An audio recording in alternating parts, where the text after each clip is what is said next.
Never get that right either. Has been with Toastmasters for 3 years, 2 years in Arizona and 1 year in West Virginia. He is married and has 2 daughters. His wife also is a member of our Toastmaster Club. Today, his speech is going to be 6 to 8 minutes, and it is called Dream Killers.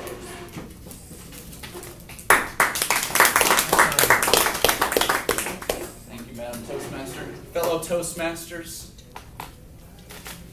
why don't we dream anymore? Now, I work with a lot of youth at church and different organizations for the last couple of years, and I've noticed a trend that as they get closer to high school and college, and you ask them, what do you want to do when you get older? They get this blank look on their face. I don't know. I don't know what I want to do. It's like they're a wandering generation. They have no idea where their passion is, where their purpose is. It's like they're confused. And a perfect example is my brother. He's in college right now, and he's going to graduate in May. So I was talking on the phone. I said, Marcus, what are you going to do when you graduate? And he snapped back. He said, Keefe, don't ask me that question. I said, okay, a sensitive issue. And he said, well, everyone's just been asking me, and I just don't know. I just don't know what I want to do. I said, it's okay, it takes time, but he just has no clue where he wants to go with his life. Now I want to take a step back, because last month I had the pleasure of going in my daughter's class. She's in kindergarten, 6 years old, and she has this thing at her school, they call it the Star of the Week. It's awesome because we get to go in, we get to see what's going on in her classroom, we get to do crafts with them, I get to meet her little classmates, and we went in there, I got to bring my dog, so it was fun.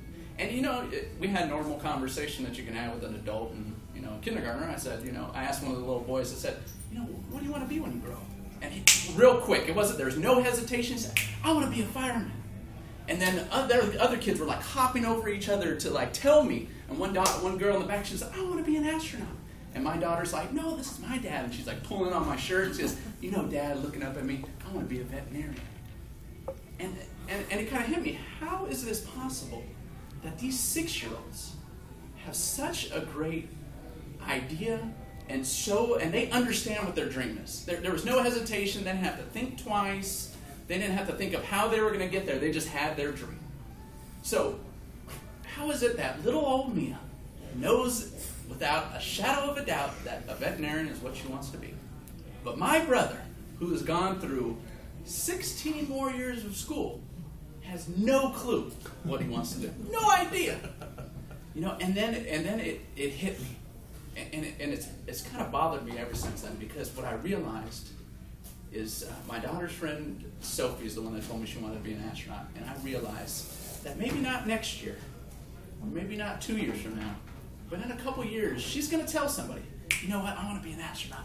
And somebody's going to tell her, you know what, Sophie? That's right. It's just really not probable. Sophie, do you know that it's pretty hard to be an astronaut? Do you know how much you have to study? You want to be practical. Sophie, I know that's what you want to do, but have you seen your grades lately? And she's going to end up getting that message that being an astronaut, it's just not realistic. Why is it that society, that we're inherently have to be dream killers? That we have to suffocate these dreams that we all have in us? And I know we've all had them. I had it and somebody crushed it. And I've crushed a few in my day. But what is it that there's something in us that, we have to tell people you got to be practical. You got to be realistic. And little Sophie, someone's going to tell her, no, that's just not what's going to happen. It's not for you. Now, it reminds me of the story of 2 little boys. And they live in Minnesota. They were playing around outside. It was wintertime, real cold out. And a lot colder than here. And they're playing outside, and they find themselves on this frozen lake, and they're running around wrestling like boys do. But then suddenly, one of those boys falls right through the ice. And his little buddies, he's about, their first grade. He's like, only about 7, 8 years old. He's trying to save his buddy, but he can't get him, and he sees him slowly going underneath the ice where it's getting thicker. And he starts hitting on the ice, but he can't get to his buddy.